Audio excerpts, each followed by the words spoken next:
गरीब की जादुई करवा चौथ छलनी। मोहन जी, बस थोड़ा सा और बचा है, खाना खा लीजिए, फिर आपको दवाई भी तो देनी है। बस करो सलोनी, मेरे पैर कट गए हैं, हाथ नहीं कटा है। मुझे और विकलांग महसूस मत करवाओ, मैं खुद से खाना खा सकता हूँ। माँ, सलोनी को समझा दीजिए आप। मोहन बेटा, ये तू कैसी बातें कर रहा है? तेरी तबीयत अभी बहुत नाजुक है, वो तो बस तेरा ख्याल रख रही है। हाँ मोहन जी, आप मुझे ऐसा मत कहिए, मैं आपकी कमजोरी नहीं दिखा रही, बल्कि मैं तो आपकी ताकत बनना चाहती हूँ। तो मुझे खुद से खाना खाने देती ना।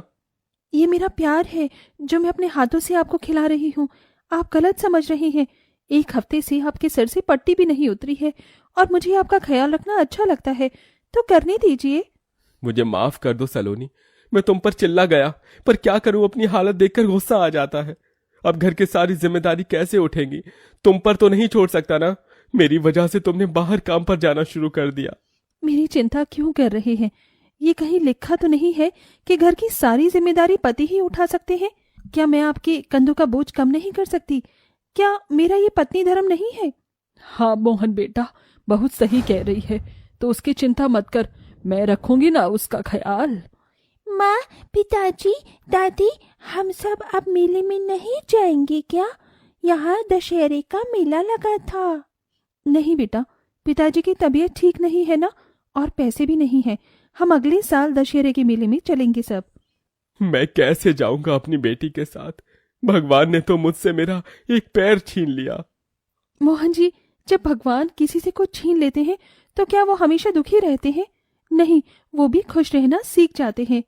हाँ पिताजी, आप चिंता मत कीजिए। आजा मेरी पोती, मेरी बच्ची मेरे साथ खाना खा ले। मोहन का गरीब परिवारों से सहानुभूति देता है। दरअसल एक हफ्ते पहले मोहन का एक बड़े ट्रक से एक्सीडेंट हो जाता है, जिसमें उसका एक पैर काटना पड़ जाता है। इसी बीच घर का खर्च चलाने के लिए सलोनी दिव्या नाम की सेठानी के झाड़ू पोंछा का काम करने लगती है। घर में अब सिर्फ मुश्किल से 2 वक्त का खाना खाया जाता था।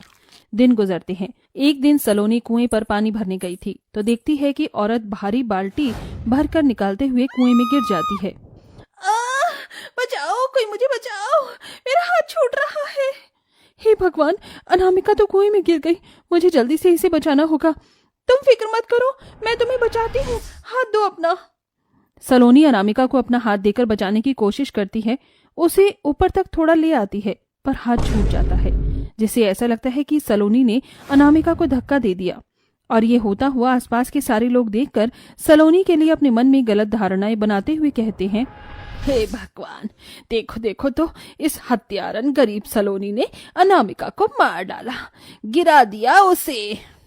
अरे अरे, इसकी तो उससे लड़ाई होती थी।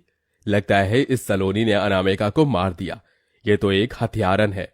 भगाओ इसे, भगाओ यहाँ से।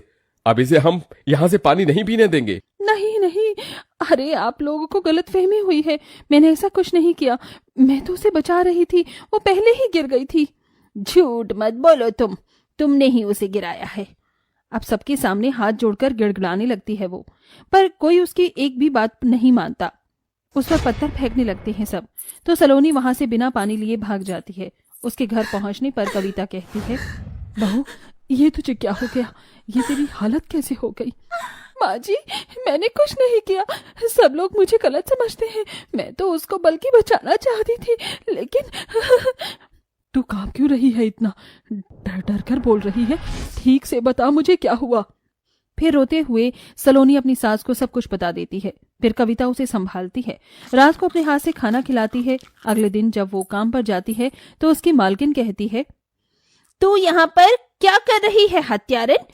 तूने अपनी दुश्मनी निकालने के लिए एक औरत की जान ले ली। नहीं, मैं ऐसी औरत को अपने घर में काम करने के लिए नहीं आने दे सकती। चली जा यहाँ से, दोबारा मत आइयो। नहीं, लेकिन आपको कोई गलतफहमी हुई है, ऐसा कुछ नहीं किया है मैंने, मैं तो उसकी जान बचा रही थी। एक बार बोल दिया ना, जा यहाँ से, मतलब जा। फिर सलोनी वहां से चली जाती है। हे भगवान, अपने घर का खर्चा कैसे चलाऊंगी? उनकी दवाई है, शिवानी के स्कूल की कॉपी किताब का खर्चा है, मुझे कोई और काम ढूंढना होगा। ये कहकर सलोनी दूसरों के घरों पर काम मांगने जाती है तो उसे सब हत्यारन बोलने लगते हैं। एक हफ्ता बीत जाता है, उसे कोई काम नहीं मिलता। फिर उसकी सास कहती है, बहू, तू धैर्य बनाकर रख, सब कुछ ठीक हो जाएगा। और मैं तुझे बताना चाहती थी कि अगले हफ्ते करवा चौथ है, तो तू तैयारी कर ले। माँ जी, करवा चौथ की तैयारी करने के लिए 16 श्रृंगार और करवा चौथ माता की पूजा का सामान लाना है। वो सब कहाँ से आएगा? घर में एक भी पैसे नहीं है। दिया, कलश, छलनी भी खरीदनी है। अरे माँ जी, मुझे मिट्टी के बर्तन बनाने आते हैं, क्यों ना मैं वही बेच लेती हूँ, मुझे खरीदना भी नहीं पड़ेगा। हाँ, ये बिल्कुल ठीक है। फिर सलोनी बाहर से मिट्टी लाकर मिट्टी के दिए, कलश बनाकर उन्हें सुंदर कलर से सजाकर बाजार में बेचती है। तो भी उसके गांव का कोई नहीं खरीदता, तो वो दूसरे गांव में जाकर बेचती है। कुछ पैसे आने पर वो 16 श्रृंगार का सामान खरीदती है, तो सब उसे हत्यारन कहकर धिक्कार देते हैं, जिससे वो करवा चौथ की ना छलनी और ना ही बाकी सामान ले पाती है। फिर नहा धोकर सच्चे मन से वो सुबह सुबह करवा चौथ माता का व्रत रखती है। दोपहर में गांव की कुछ औरतें घेरा बनाकर कथा सुनने के लिए बैठती हैं, तो वहीं सलोनी आ जाती है। सुमन दीदी, थोड़ा इधर हो ना, मुझे भी बैठना है। अरे, ये तो वही हत्यारन है जिसने अनामिका को मार दिया था। तुझे हमारे साथ करवा चौथ माता की कथा सुनने का कोई हक नहीं है, चली जा। हाँ, हम तेरी काली परछाई भी यहाँ पर नहीं पड़ने देना चाहते। और देखो तो कैसी फटीचर साड़ी में है आज ये गरीब कहीं की। हमारे साथ बैठने की इसकी औकात नहीं है। आप मुझे क्यों गलत समझ रहे हैं? मैंने ऐसा कुछ नहीं किया, मुझे सिर्फ कथा सुननी है, फिर मैं चली जाऊंगी। सलोनी बार बार लोगों के सामने गिड़गिड़ाती है, पर वो उसे करवा चौथ माता की कथा भी नहीं सुनने देते। फिर वो अपने घर चली जाती है और करवा चौथ माता के सामने रोने लगती है। तभी उसके कानों में करवा चौथ माता की बाहर से कथा की आवाज आती है और वो सारी कथा सुनकर कहती है, शुक्रिया करवा चौथ माता, आपका आशीर्वाद से मैंने कथा भी सुन ली। बस मेरे पति पर भी अपना आशीर्वाद बनाए रखना, वो जल्दी से ठीक हो जाए और उनकी लंबी आयु हो जाए। पर मैं रात को व्रत कैसे पूरा करूंगी, क्योंकि मेरे पास छलनी नहीं है। सलोनी के कहते ही करवा माता प्रकट होती हैं।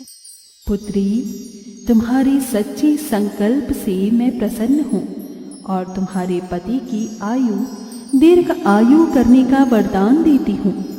साथ ही ये जादुई सोने की छलनी है, इससे तुम कुछ भी मांगोगी या कुछ भी वस्तु देखोगी तो वो सोने में तब्दील हो जाएगी। करवा माता, आपका कोटि कोटि धन्यवाद, मेरी तो सारी परेशानियां खत्म हो गईं। ये क्या बहू, माता ने सोने की जादुई छलनी दी है? हाँ माँ जी, घर में कुछ खाने के लिए भी नहीं है, आप लोगों ने और शिवानी बेटी भी भूखी है।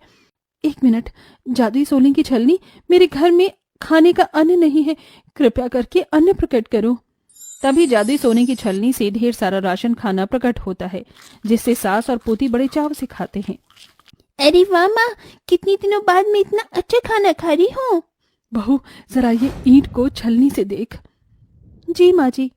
जैसे ही सलोनी जादुई छलनी में से मामूली ईंट को देखती है, तो वो भी एक तेज रोशनी में सोने की ईंट बन जाती है, जिसे हैरानी से देखने के बाद कविता सुनार पर बेचकर उससे पैसे ले आती है। फिर रात को चंद्रमा आने पर सलोनी जादुई सोने की छलनी से पहले चंद्रमा को देख पूजा करती है, फिर अपने पति को उस छलनी से देखती है, जिससे उसके करवा चौथ का व्रत पूरा होता है। फिर मोहन अपने हाथ से उसे जल पिलाता है। सब ठीक हो गया अब। जय हो करवा माता की। करवा माता, आपके इस आशीर्वाद से मेरा करवा चौथ का व्रत भी पूरा हो गया और मेरी जिंदगी भी फल फूल गई। ऐसे ही और भी सुहागन पर अपनी कृपा बनाए रखना। इस तरह गरीब सलोनी घर की परिस्थितियों से जूझने के बाद भी संपूर्ण रूप से करवा चौथ का व्रत पूरा करती है और सोने की जादुई छलनी समय समय पर उसके घर की गरीबी ही नहीं मिटाती, अपितु वो और भी लोगों की उससे मदद करती है, जिससे वो निर्दोष साबित हो जाती है और खुशी खुशी रहने लगती है। लगभग 9 महीने की गरीब गर्भवती सुधा सिलाई मशीन पर भूखी प्यासी कपड़े सी रही थी। तभी उसकी तीनों बेटी गौरी, सोनी और राधा स्कूल से घर आ जाती हैं। उन्हें देखकर 4 साल की चिंकी कहती है, देखो माँ, गौरी दीदी, छोटी दीदी, राधा दीदी आ गई। अरे आ गई मेरी बच्चियों, तुम तीनों को भूख लगी होगी ना, मैं तुम्हारे लिए खाना निकाल देती हूँ। माँ, अब बस आप ये बाकी के कपड़े बाद में सिल लेना, मैं जानती हूँ आपने भी हमारे स्कूल जाने के बाद सुबह से कुछ भी नहीं खाया होगा, चलो थोड़ा सा खा लो। सुधा की चारों बेटियों में गौरी सबसे समझदार थी। वह अपने घर के गरीब हालात और अपनी गरीब दर्जी माँ के दुख तकलीफ को अच्छे से समझती थी। सुधा की शादी रघु से 12 साल पहले हुई थी, जिससे उसे 4 बेटी गौरी, राधा, सोनी, चिंकी हैं। मगर एक बेटे की आस में सुधा 5वीं बार गर्भवती है। माँ, मेरी स्कूल की सारी कॉपी भर गई हैं, मुझे नई कॉपी चाहिए। सोनी बेटा, मैंने विमला मौसी की ब्लाउज सिले हैं, उन्होंने कहा है 1-2 दिन में पैसे दे देंगे तो फिर मैं तेरी कॉपियां खरीद दूंगी। माँ, फिर मेरे लिए भी एक जोड़ी मोजे खरीद देना। मेरे स्कूल के मोजे बिल्कुल फट गए हैं, इसलिए मेरी क्लास के सभी बच्चे मेरे फटे मोजे देखकर मुझे चिढ़ाते हैं। ये सुनकर सुधा की आंखों में आंसू आ जाते हैं। सुधा का पति एक नंबर का शराबी है, इसलिए दिन भर में वो जो भी कमाता है वो पैसे पीने के पीछे उड़ा देता है। रघु ने कभी अपनी बीवी बच्चों की जिम्मेदारियों को समझा ही नहीं, इसलिए सुधा ने घर में से ही दर्जी का काम शुरू कर दिया, जिससे बड़ी ही मुश्किलों से उसके घर का खर्चा चल पाता है। अपने बेटियों की पढ़ाई लिखाई का खर्चा उठाने के लिए सुधा दिन रात लोगों के कपड़े सिलती है। अरे सुधा, घर पर हो कि नहीं? जी हाँ, अंदर आ जाइए। अरे विमला जी, आप? मैंने जो ब्लाउज बनाने को दिया था वो सिल गया क्या सुधा? आपके दिए सारे ब्लाउज मैंने सिल दिए हैं विमला जी, और तिरपाई भी कर दी है, अच्छे से कर दिया है। फिर भी एक बार आप फिटिंग देख लीजिए। अरे सुधा, तुम्हारे हाथों के सिले गए कपड़ों की फिटिंग क्या ही देखना। मैं तो कहती हूँ जब तुम्हें इतनी बढ़िया सिलाई आती है तो अपनी कोई टेलर की या बुटीक क्यों नहीं खोल लेती हो? फिर तुम अपनी 5 बेटियों को अच्छा भविष्य भी दे पाओगी। ये सुनकर सुधा उदास मन से कहती है, विमला जी, कौन सी माँ अपनी बेटियों को अच्छी जिंदगी नहीं देना चाहती, मगर इस दर्जी के काम से मैं बस इतना ही कमा पाती हूँ कि अपनी बेटियों का पेट भर सकूं। अपनी गरीब दर्जी माँ की ये बातें दरवाजे के बाहर बस्ता लिए खड़ी राधा, गौरी और सोनी सुन लेती हैं।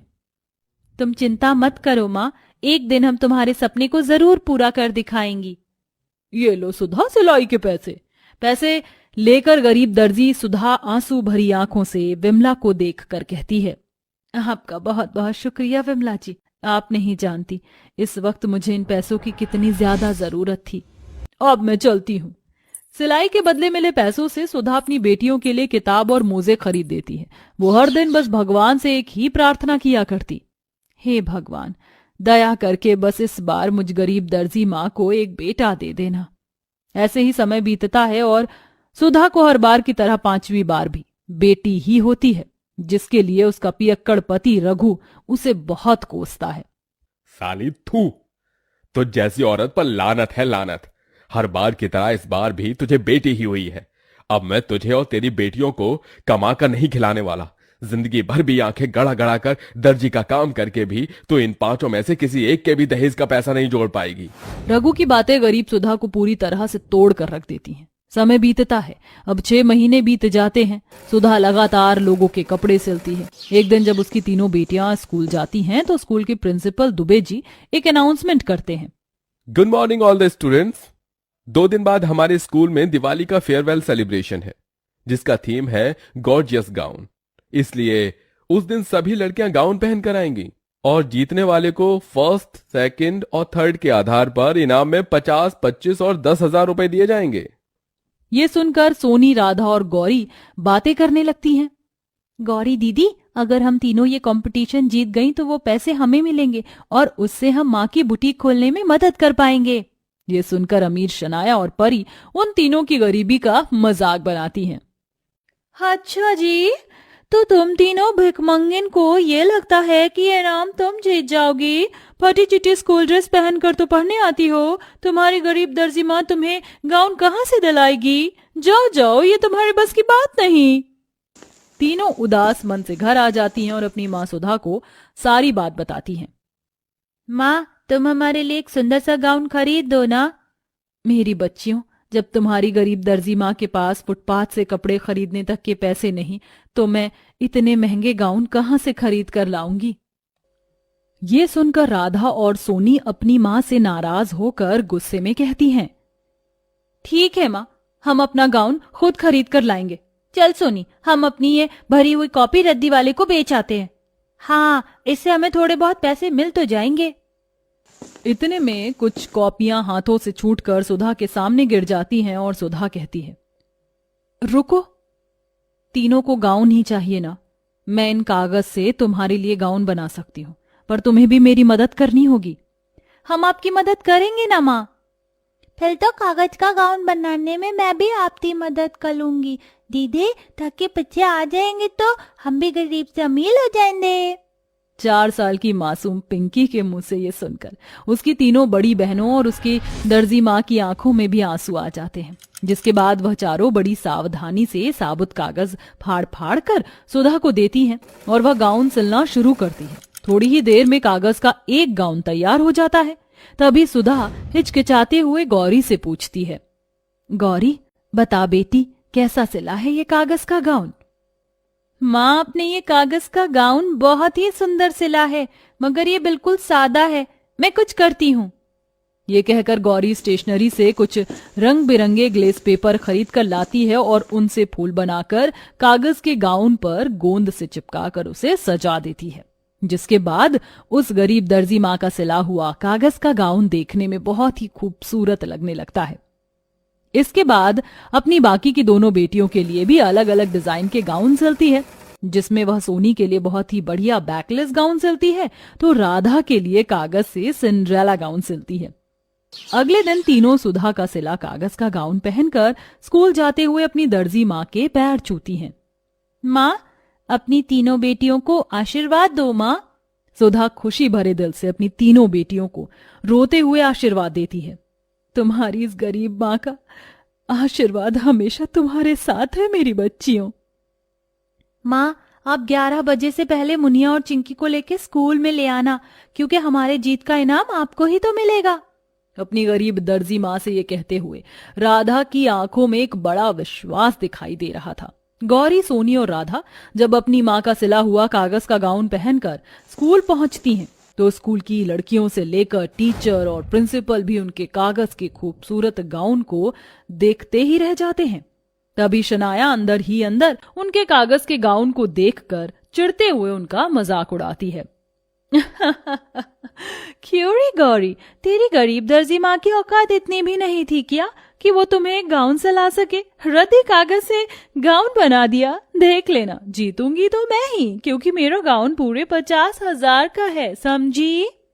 थोड़ी ही देर में तीनों को स्टेज पर बुलाया जाता है। मैं चाहता हूं कि राधा, सोनी और गौरी स्टेज पर आ जाएं। हमारे आज के इस गॉर्जियस गाउन कंपटीशन की विजेता हैं सुधा जी की तीनों बेटियां, इसलिए मैं ये पैसे इन्हें देता हूं। जीत की खुशी में उन गरीब बहनों की आंखों में आंसू भर आते हैं और गौरी हिचकते हुए कहती है, सर मैं कुछ कहना चाहती हूँ। माना कि मेरी माँ गरीब है, मुझे गर्व है अपनी माँ पर, जो भगवान ने हमें उनकी बेटियां बनाकर भेजा है। देखो माँ, आपकी तीनों बेटी आपके बनाए कागज के गाउन पहनकर भी जीत गई माँ। अब आपको दिन रात आंखें गड़ाकर थोड़े पैसों में कपड़े नहीं सिलने पड़ेंगे माँ। ये कहते कहते गौरी फूट फूट कर रोने लगती है। सुधा आगे आकर उसे गले से लगा लेती है। उन पैसों से सुधा अपना एक बुटीक खोलती है और अपनी बेटियों के लिए सिले कागज के गाउन के बाद से उसे खूब सारे ऑर्डर आने लगते हैं। आज सुधा ने अपने हुनर और मेहनत से अपने और अपनी बेटियों के लिए एक बड़ा मुकाम हासिल कर लिया है।